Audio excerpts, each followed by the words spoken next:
Did you know that there's a world editor in Disney Dreamlight Valley that gives you full reign over the customizations of how your outside looks? I'm going to show you 5 simple tricks that you can do with the world editor that will make your life in the valley much better.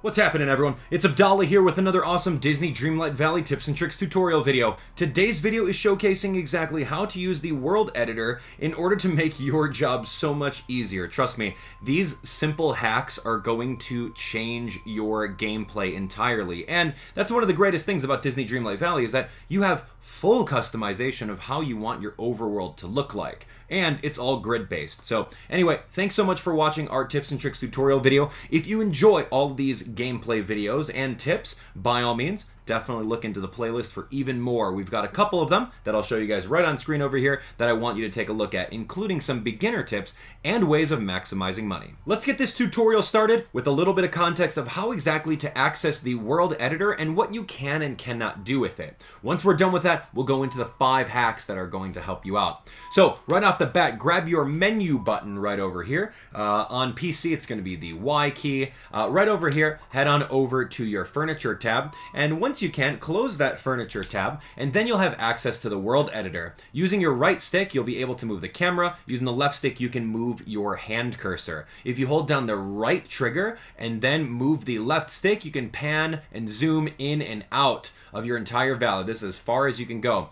And likewise, if you want to adjust the angle, hold down the right trigger and then move the right stick so you can kind of see exactly what's going on in your entire kingdom. Super fun, right? All right, so let's zoom in and show you guys exactly what you can and cannot do.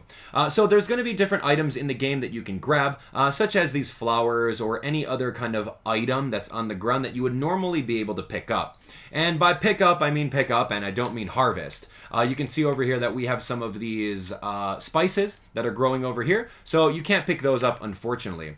There's going to be a lot of fixtures in your town, such as, this main plaza area that you can't mess around with. There's going to be some permanent trees that you can't mess around with either. You can't remove any of the night thorns with this.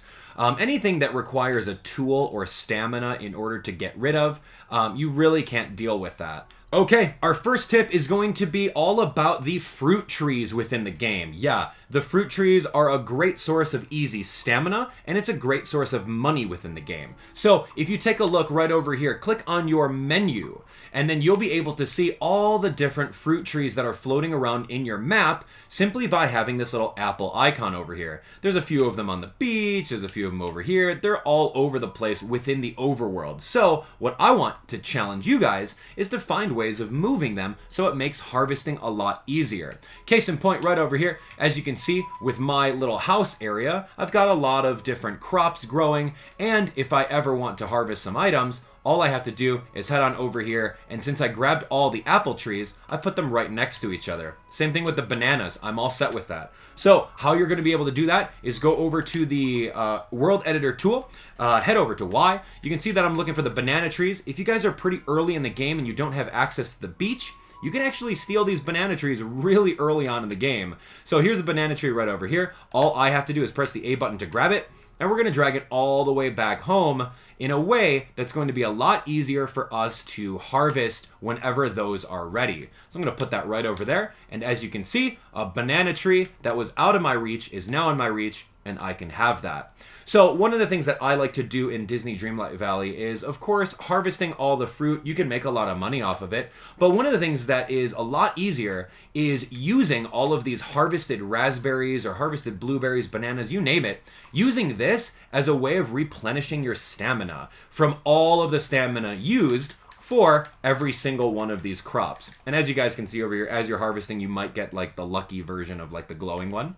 So anyway, as you're planting seeds and watering, you're gonna run out of stamina. So what I like doing is putting all these bushes right nearby any kind of crop area. And then whenever I need to grab a quick bite, just go over here, click on that, eat it, and eat as many as you can in order to get your stamina right back up. So there we go. Our first tip is all about moving all the harvestable fruit plants.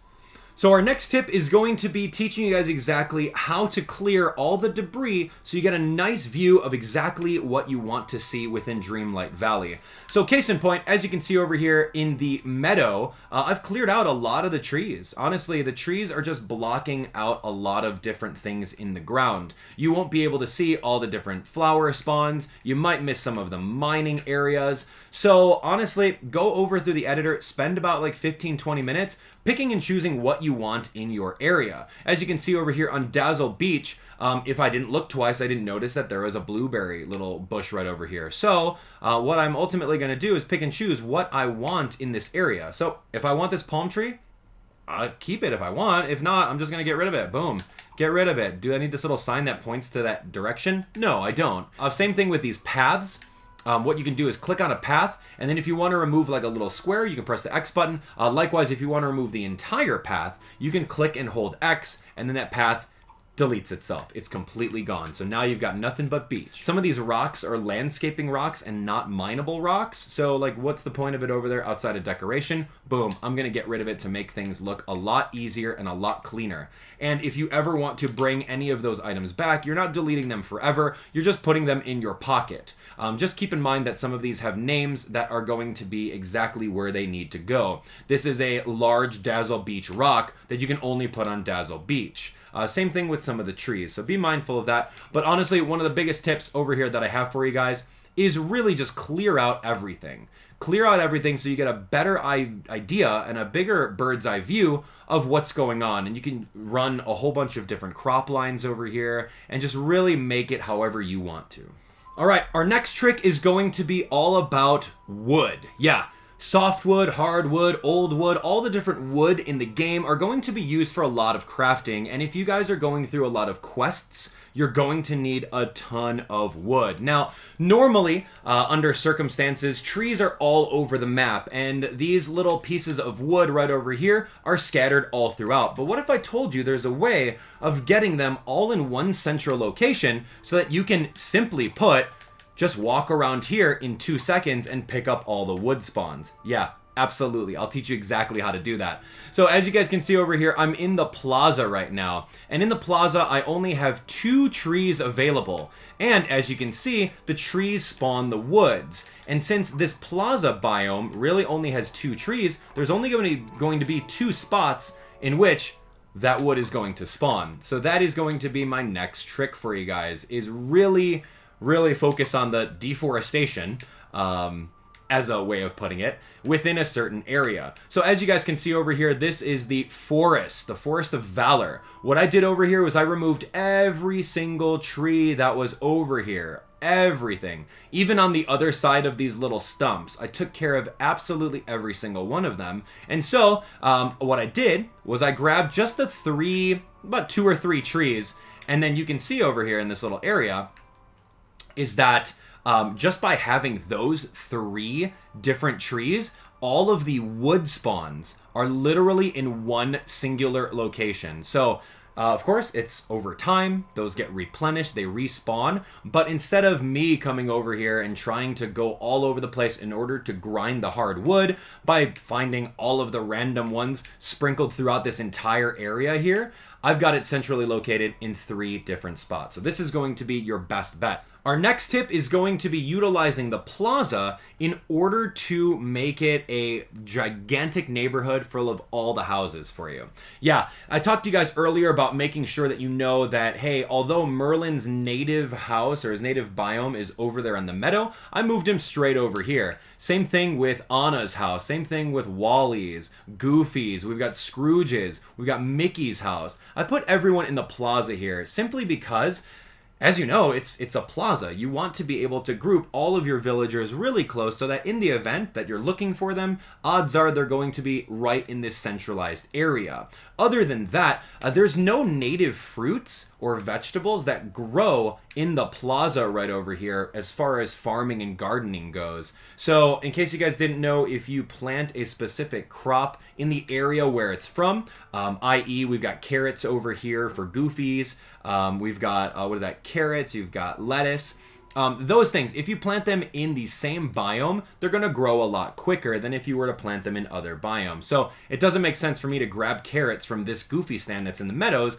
and then plant it all the way over here in the plaza, because you're missing out on optimization. So one reason is exactly that. So, I mean, there's no native produce, so we're going to essentially get rid of all this stuff and fill this entire plaza with all the houses. So pick and choose how exactly you want the houses to sit, maybe make some pathways to make it look a little bit better, but ultimately grouping all the houses in this area is going to be the most efficient. All right, so number 5 on our list is going to be teaching you that there are some easy ways of accessing things that are inaccessible. If you're like me and you haven't upgraded all of your tools just yet by going through different quest lines with Anna and Elsa, or Merlin, or Moana and Maui, like, you haven't done all those yet, but you're looking at getting across these bridge areas. Yeah, you can't get across these unless you have upgraded tools. But what if I told you there's an easier way? Yeah, absolutely. So if you've already gone through different areas, you'll notice that some of the wishing wells are boarded up and you have to pay Scrooge in order to unlock the ability to warp over to this certain area. But one of the cool tips about that is, since we already know how to use the world editor, what we can do is bring this wishing well to the other side of where we're locked out, and then simply put, warp over to it simply by going over to the start button, clicking on map, going over to whatever wishing well you want to do, and boom, we are on the other side of this area. Yeah, that's a pretty big tip. So that means that if you're out here trying to farm for iron ore, iron ingots, all that stuff, only available in that area, now you have access to a little bit more mining that you can do in your little rounds. Yeah, it's a little bit too early for me to go through and honestly, like, break all of these little ice things, but the concept is still there. We can now kind of explore this area over here. We can grab these treasure chests that are available, and if there's any rare materials that spawn on the other side of these areas that you don't have the tools for, you can easily go get them. So likewise, what I'll do right now is I'll show you that you can do the exact same thing in other areas. We're gonna grab my wishing well like this. We're gonna put it on the other side of here. Dun, dun, dun, dun. And then all I gotta do is go to the menu, go right over to this, boom, wishing well is right on the inaccessible side of where we wanted. So how cool is that? So I don't even have to wait for any of that stuff, right? I don't have to wait until I find an upgraded tool yet. Look at that, boom, I found this right over here. I wouldn't have been able to find this unless I've gotten that tool to break the bones. So super great, got a little puzzle over here. Awesome. A lot of accessibility things that you can get and reach without having to advance the story. And what do you know? What's inside this little area here? Oh my gosh, I don't even know if that's accessible, but I'm here for it. I'm here to pick up all these rare items. I'm here to pick up all these treasures. Now that I have access to this area, like, give me everything. I'm totally taking it. There you have it, everyone. 5 easy and awesome hacks that will help you out with the World Editor tool. Did you learn something new? If you did, do me a favor, smash that like button and let's continue on, right? Share this video with a friend that's also into Disney Dreamlight Valley, because odds are they may not know all these 5 things.